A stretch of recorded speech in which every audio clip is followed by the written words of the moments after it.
Well, it's kind of hard to do this video stuff because I feel like I look so bad. Got an update. I finally got to see the rheumatologist, and they've added 2 more diagnoses. I've now got rheumatoid arthritis and lupus. Next week, the Veterans Administration finally, after being on the Gulf War Registry for, what is it now, 27 years? 27 years, they finally have decided that they're going to start looking into the exposure that I had during the Gulf War with 18th Airborne Corps. Certainly the place I was in the battlefield, I was the officer in charge of the site that all of the communications from the Gulf War were sent from my site to Incirlik, Turkey. So if my communications went down, the world did not hear about what went on in the war. So it was essential that every time a Scud missile landed, and we had the most Scud attacks of any place in the war, I had to go out in my mission protective posture and make sure every soldier that was in a signal unit, in a signal van, there were over 275 of them, I made sure that they were in mission ready posture. That means that they didn't get hit by the missile, and it also means that they weren't so depressed that they couldn't operate. And that just took going out and looking at them and looking eye to eye and making sure that they were mission capable, that they weren't so disheartened that they couldn't do their job. And so the only way I could have been protected in that situation would be in what they call a TAP suit. That's the kind of suit that you wear in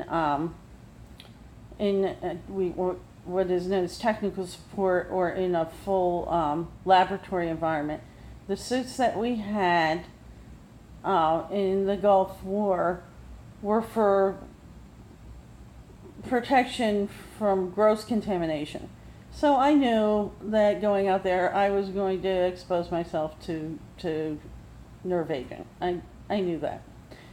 But, the war goes on, and that was my job. And so now, all this time later, we're seeing the effects. And my son Richard being born after I was 41 years old, his immune system's compromised too. So I say this, I'm not asking for an awful lot of money. I'm just asking for just enough to get through so that we can get our belongings back from public moving and storage, and so that we can pay the co-pays until the Veterans Administration starts picking up some of these prescriptions. I'm on over, we kicked it up now, I'm on 9 NSAIDs and various prescriptions in order to stay conscious every day. The pain, these autoimmune diseases are attacking my arteries. They're also attacking the synapses in my brain. If I don't take them, I'm unconscious.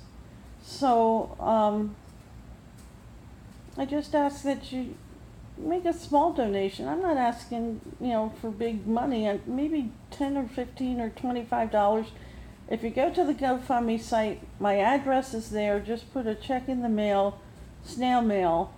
That way I'll account for it on the GoFundMe campaign, but the GoFundMe process doesn't take any money out of it. That's the most efficient way to do it. And then I'll send you a tax deduction slip, and you can count it against your taxes. Or just click on the link. That's the quickest way to do it, but they take their cut. I think it's 3% or something like that. So that's the update for now. The good news is Richard is responding well to his Lyme's treatment, and he doesn't feel like he's in terrible pain. He's looking pretty good. But, this has been kind of a quadruple whammy. And we just ask for your support. So please distribute this link, the GoFundMe campaign, Mom Sick Mom's Son's Tampa, I don't even remember what we call it anymore. This all started when I went to Dr. Perino for CPAP supplies on March the 24th, and I finally got the CPAP machine today. Yay! The CPAP machine's here.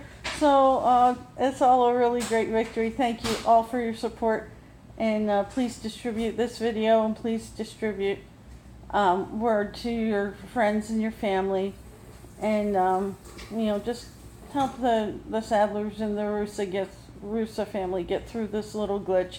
I think by next month we'll be good, and you'll have praises to sing. Okay. God bless. Bye.